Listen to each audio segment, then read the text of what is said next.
Hello, YouTube friends. Dustin Bellinger here.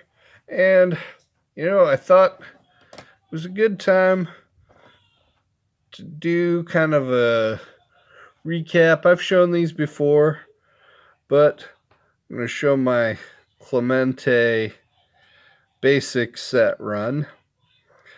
I don't have the rookie card yet. That is going to be the next goal.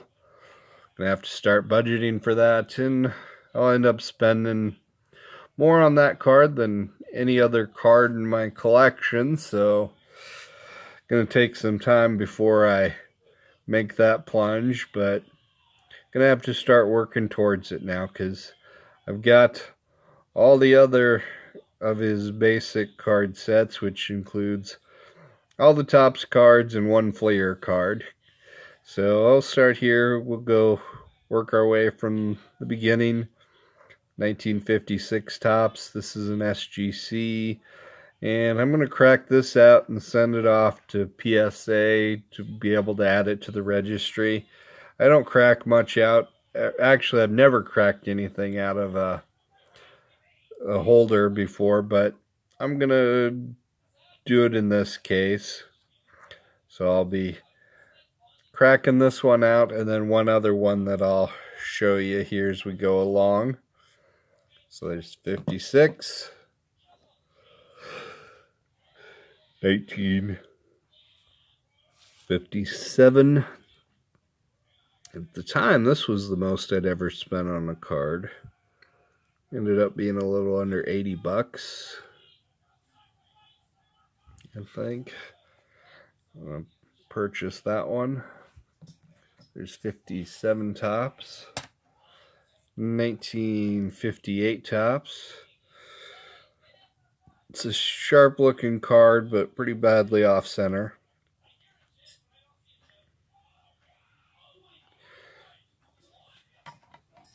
And 59 Topps, which has decent centering, but a lot more issues going on.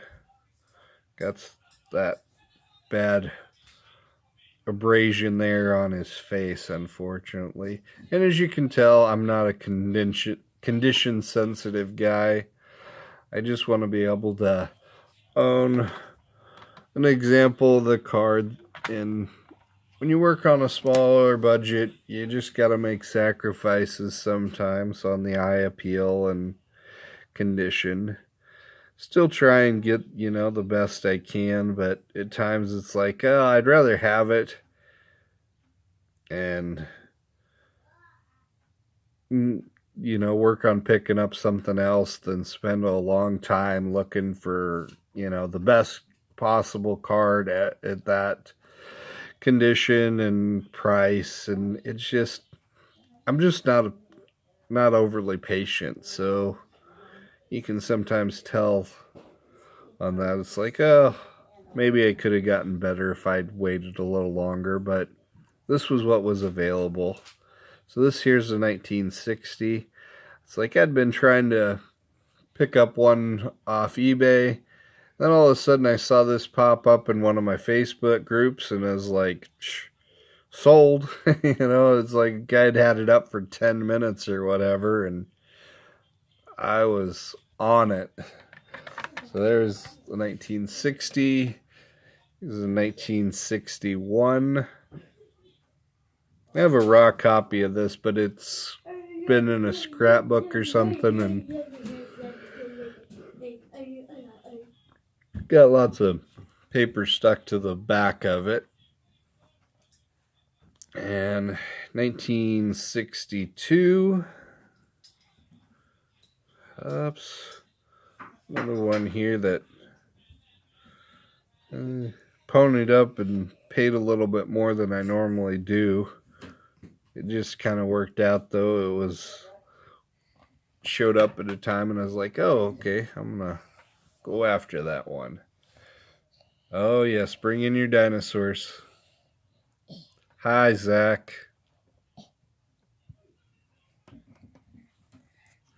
Here we are. This is the one from the card family. And I still can't thank you guys enough for bringing this into my collection. It's a beautiful card. PSA 6. If any of the Topps Clementes I have, this is the highest graded. I do have a 63 Fleer and a 6 as well. Really, dude? You just gonna bring all this stuff into my video? That's awesome, thanks. Hijacker.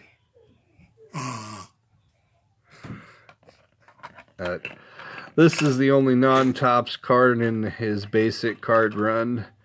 As Topps made that 63 set, but nothing else during his career other than just the Topps cards. Here we have 1964 PSA 3. Nice one as well.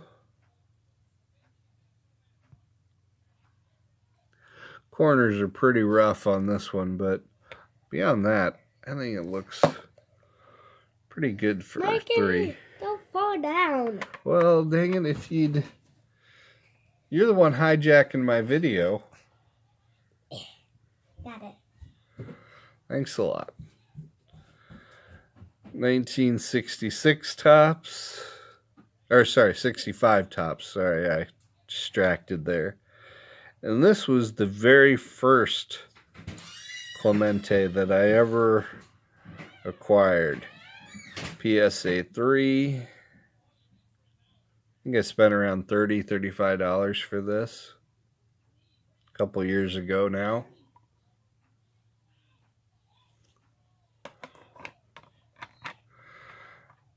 And so then now on to the 66. And this is probably, of his basic cards, this is one of my favorites. This is, I think, one of his best images on a card. It's 1966 Topps. That's PSA 4. When I bought through an auction house a while back. And this is a 1967 Topps. This one was given to me by a friend of mine, raw, and I sent it off to PSA.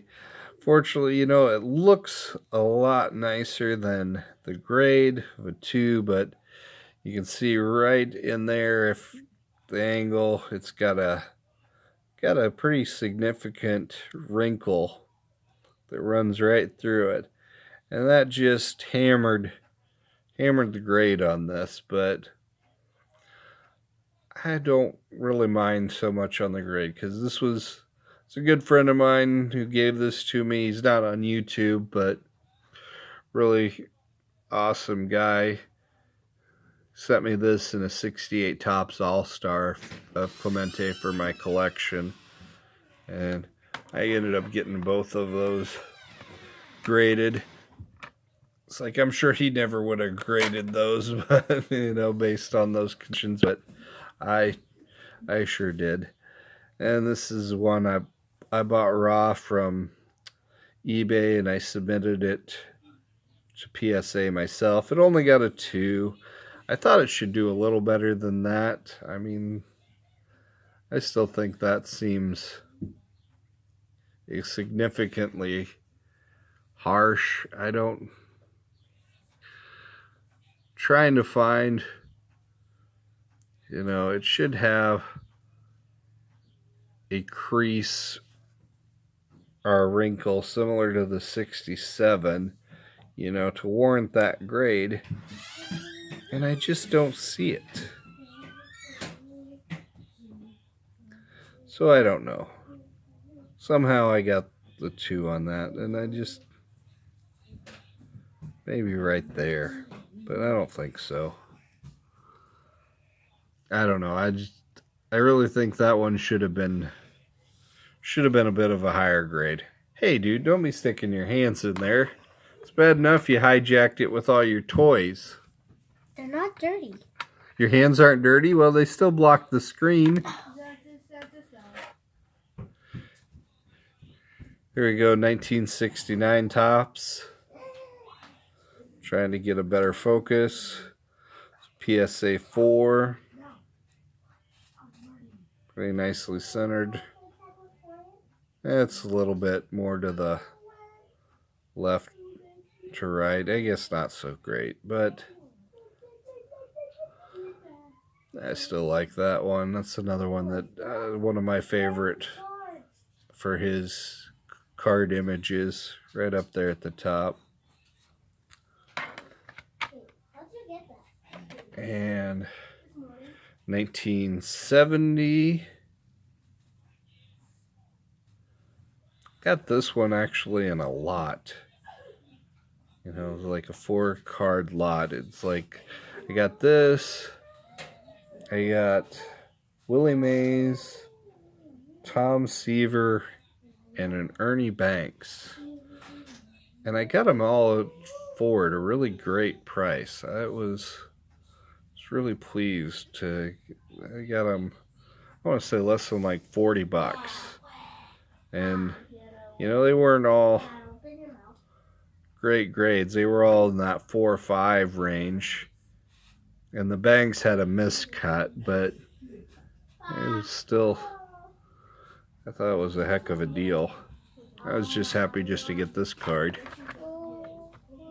So there's that. And here's the other one that it's in, the SGC holder. So PSA 4. I'm going to be sending this one in. I just don't think it's going to cross over at the same grade. I think I'm probably going to get a 3 or a 2 just due to all this chipping on this one. We'll see. Maybe I can. If I get the 4, I'll be ecstatic. But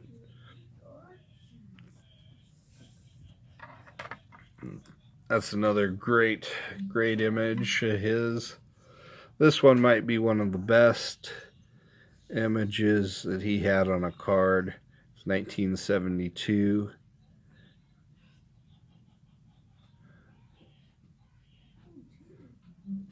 That's PSA 3. I picked up that one raw and submitted it as well. And yeah, 3's pretty accurate for that. I don't know. I still think the 68 should have gotten a little better, but so there's that. And then the last one, the 1973, definitely one of my least favorite images that he had for any of his cards. I just don't feel like this one did him. It just doesn't feel like it was a great image. And this was 73. Topps was trying to do a lot of action photos, and so kind of captured him here in mid-swing. But it's just the way he's, you know, shadowed. I just, not one that I care for. And I wish, you know, for his final card, the Topps would have made a better selection. But it is what it is. It's PSA 5. So there it is. Those are the basic card run. I'll get these 2 crossed over and be able to add those to the registry, and then once they get the rookie card, that'll be one more registry fully complete, and really probably the most significant one that I've ever been able to complete. So thanks everybody for tuning in. Just kind of wanted to go through those one time here before I send off the SGC ones, as I'll be doing that here shortly. Anyway, I'll talk to everybody next time. Take care.